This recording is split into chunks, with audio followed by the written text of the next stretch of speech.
शेखर है और आज के सेशन में मैं आप सबका स्वागत करता हूं। आज हम बात करने वाले हैं एक्टिव और पैसिव वॉइस के बारे में। एक्टिव और पैसिव वॉइस से रिलेटेड एक वीडियो ऑलरेडी जो है यूट्यूब पर अपलोड हो चुका है। यदि आपने उस वीडियो को नहीं देखा है तो पहले जाकर उसको देख लीजिए और उसके बाद इसको आप कंटिन्यू कीजिए। हम कवर कर रहे हैं यूपी बोर्ड में पूछे जाने वाले एक्टिव और पैसिव से संबंधित सवालों को। आइए आज का सेशन स्टार्ट करते हैं और कुछ और क्वेश्चन को सॉल्व करने की कोशिश करते हैं। देखते हैं, आइए। क्वेश्चन नंबर 1 है कि a map was being drawn by him. ये 2011 में पूछा गया है। देखिए, इसमें कुछ बोर्ड एग्जाम में जब सवाल पूछता है तो या तो एक्टिव में दे देगा और उसको कहेगा कि पैसिव में बदलिए, या फिर पैसिव में दे देगा और कहेगा कि एक्टिव में बदलिए। तो इसमें कुछ क्वेश्चन जो है हो सकता है एक्टिव में हो तो हम पैसिव में बदलने की कोशिश करेंगे, और पैसिव में होगा तो एक्टिव में बदलने की कोशिश करेंगे। ये सेंटेंस देखते हैं। A map was being drawn. देखिए, वाज बीइंग और वर बीइंग, उसके बाद अगर V3 का प्रयोग होता है तो वाज बीइंग, वर बीइंग और V3 का प्रयोग हो तो हम समझ जाएंगे कि ये पास्ट कंटिन्यूअस टेंस का पैसिव वॉइस है। तो ये सेंटेंस पैसिव वॉइस में है, इसको हम एक्टिव वॉइस में बनाने की कोशिश करते हैं। देखिए, बाय हिम है तो बाय हिम मतलब जो हमारा सब्जेक्ट होता है उसको बाय के साथ नोट किया जाता है।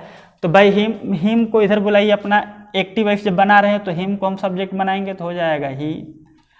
और चूंकि ये पास्ट कंटिन्यूअस टेंस है तो वाज वर का प्रयोग होगा, तो वाज वर का प्रयोग होगा। ही सिंगुलर है तो फिर हम वाज का प्रयोग करेंगे, और वाज का प्रयोग करने के बाद was being drawn main verb का प्रयोग करेंगे। तो मेन वर्ब ड्रा का तीसरा फॉर्म ड्रॉन होता है, तो हम जो है यहाँ पर चौथा फॉर्म इस्तेमाल करने वाले हैं क्योंकि ये सेंटेंस ऑलरेडी पैसिव वॉइस में है। तो जब पैसिव वॉइस में है तो हम उसको एक्टिव वॉइस में बनाने की कोशिश कर रहे हैं, माने एक्टिव वॉइस में बनाएंगे। तो ही वाज ड्रा में आएंगे, जोड़ लीजिए, ही वाज ड्राइंग, और उसके बाद ऑब्जेक्ट को लिखेंगे। तो चूंकि पैसिव वॉइस का जो सब्जेक्ट होता है वो एक्टिव वॉइस का ऑब्जेक्ट होता है, और ऑब्जेक्ट की पोजीशन सब्जेक्ट के मेन वर्ब के बाद होती है। तो ड्राइंग के बाद अ मैप लिख देंगे। He was drawing a map. हमारा सेंटेंस कंप्लीट हुआ। आइए सेकंड नंबर पे चलते हैं। The children sang the national anthem. अब जो है ये सेंटेंस जो है पास्ट इंडेफिनिट टेंस में, सब्जेक्ट है और V2 का प्रयोग किया है। तो पास्ट इंडेफिनिट टेंस की जब पैसिव बनाते हैं तो उसमें वाज और वर हेल्पिंग वर्ब के रूप में प्रयोग करते हैं। इसका जो ऑब्जेक्ट है जो सैंग के बाद आया है द नेशनल एंथम, पहले उसको नोट करेंगे, the national anthem, the national anthem. उसके बाद इसके साथ वाज और वर का प्रयोग करने वाले हैं। नेशनल एंथम सिंगुलर है तो फिर हम वाज का प्रयोग करेंगे। द नेशनल एंथम वाज, और वर्ब का थर्ड फॉर्म सैंग है, यहाँ पर सेकेंड फॉर्म है, हम थर्ड यूज करेंगे, संग। द नेशनल एंथम वाज संग, और बाई का प्रयोग करते हुए सब्जेक्ट लिखेंगे। तो by the children, by the children. इस तरह से हमारा सेंटेंस हो गया कंप्लीट। आइए थर्ड नंबर पर चलते हैं।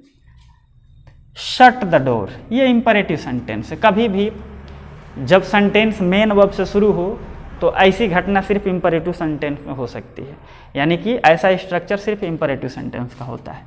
शट द डोर, इसको हम लेट से बना सकते हैं, लेट, उसके बाद ऑब्जेक्ट लिखिए the door, let the door. उसके बाद बी का प्रयोग करते हैं, फिर V3। शट का तीनों फॉर्म एक ही होता है तो शट शट शट हो जाएगा।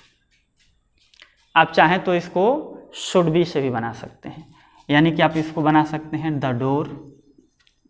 डोर, और इसके बाद हेल्पिंग वर्ब शुड बी लिखिए, और उसके बाद शट का तीसरा फॉर्म शट ही होता है तो हो जाएगा the door should be shut. 4 number पर ये स्पेशल है, मज़ेदार है। It is time to close the shop. बड़ी बढ़िया से बनता है, इसको देखिए कैसे बनाते हैं। इट इज टाइम को ऐसे ही लिखते हैं, इट इज टाइम। उसके बाद फॉर का प्रयोग करते हैं, फॉर का प्रयोग करके क्लोज का ऑब्जेक्ट द शॉप है तो पहले उसको नोट करेंगे, the shop, for the shop. और उसके बाद टू क्लोज का पैसिव बना देंगे, टू बी क्लोज्ड। सेंटेंस तैयार हो गया। It is time to close the shop, it is time for the shop to be closed.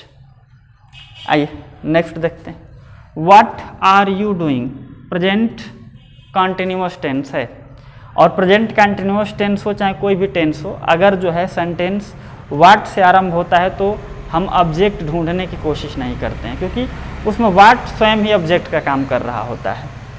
तो व्हाट को हम लिखेंगे व्हाट।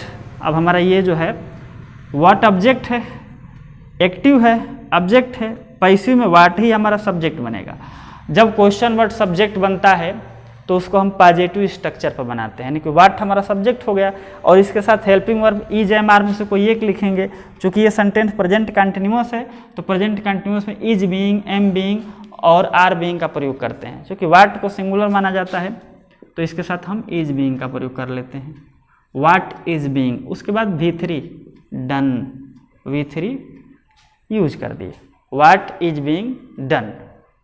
अब उसके बाद सब्जेक्ट हमारा कौन है, यू, तो बाई के साथ प्रयोग करते हुए यू लिख देंगे, बाई यू, सेंटेंस तैयार, what is being done by you. आइए नेक्स्ट देखते हैं, everyone is helping the needy. ये भी जो है हम सेंटेंस देख रहे हैं इज के साथ V4 लगा है, तो इज के साथ V4 लगा है तो present continuous tense, present continuous tense हो गया तो helping verb is being, am being और आर बीइंग का प्रयोग किया जाएगा।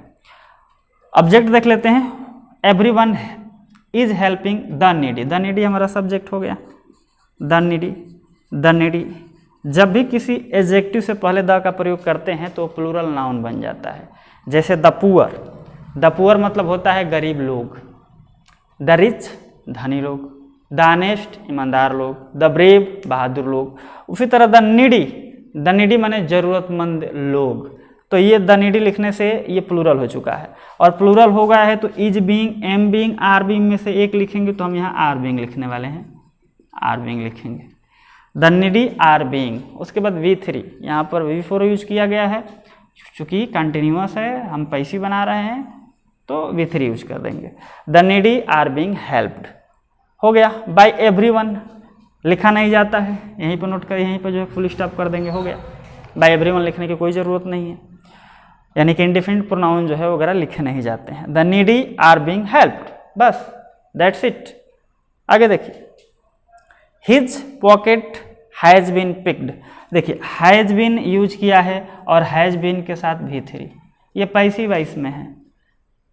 Has been present perfect continuous tense की हेल्पिंग वर्ब होती है, लेकिन उसके साथ V4 का यूज होता है। लेकिन अगर हैज़ बीन, हैव बीन के साथ V3 का यूज हो तो निश्चित रूप से वो प्रेजेंट परफेक्ट टेंस की पैसिव वॉइस हो जाएगा, यानी कि इस सेंटेंस को हमें एक्टिव में बदलना है। तो एक्टिव में बदलने के लिए हमें सब्जेक्ट की जरूरत होती है, सब्जेक्ट बाई के साथ लिखा जाता है, तो सब्जेक्ट बाई के साथ लिखा जाता है, बाई का प्रयोग किया नहीं है, तो बाई का प्रयोग किया नहीं तो हम किसी इंडिफिनिट प्रोनाउन को अपना सब्जेक्ट बना लेंगे। मान लीजिए हम समवन को बना लेते हैं, समवन, समवन। अब समवन सिंगुलर होता है तो इसके साथ हैज लगाएंगे, हैज के बाद V3 लगता है तो अब पैसे इसमें ऑलरेडी V3 का यूज किया ही जाता है, कुछ सोचना नहीं है। Picked, someone has picked. अब जब वर्ब लिखते हैं तो ऑब्जेक्ट का नंबर आता है और जो पैसिव बनता है उसका जो ऑब्जेक्ट होता है शुरू में ही मिल जाता है, क्योंकि एक्टिव का ऑब्जेक्ट ही तो पैसिव का सब्जेक्ट बनता है। तो ये जो है यहाँ पर जो यूज किया गया है ये ऑब्जेक्ट है, तो इसको ऑब्जेक्ट की जगह पे ले जाकर रखेंगे। पिक्ड के बाद हिज पॉकेट लिख देंगे, पिक्ड हिज पॉकेट। इस तरह से हमारा जो है सेंटेंस कंप्लीट हो गया, someone has picked his pocket. इसमें बाई का प्रयोग नहीं किया था तो हमने अपनी तरफ से समवन लगा दिया, क्योंकि इंडिफिनिट प्रोनाउन को फाइनली जो है बाई के साथ लिखा नहीं जाता है, तो हम किसी एक इंडिफिनिट प्रोनाउन का अपना सब्जेक्ट बना के सेंटेंस को पूरा किया। देखिए ये प्रीवियस ईयर में पूछा गया सवाल है, ये 2007 में पूछा गया, ये 2008 में, 2009 में, 2010 में और 2011 में पूछा गया है। ये दोनों, हाँ ये तीनों जो है 2011 में पूछे गए हैं। तो चलिए आज का सेशन यही समाप्त करते हैं, मिलते हैं इसके अगले पार्ट के साथ। कुछ और पैसिव वॉइस को हम कवर करने की कोशिश करेंगे, कुछ और पैसिव वॉइस सॉल्व करने की कोशिश करेंगे। तब तक जय हिंद, जय भारत।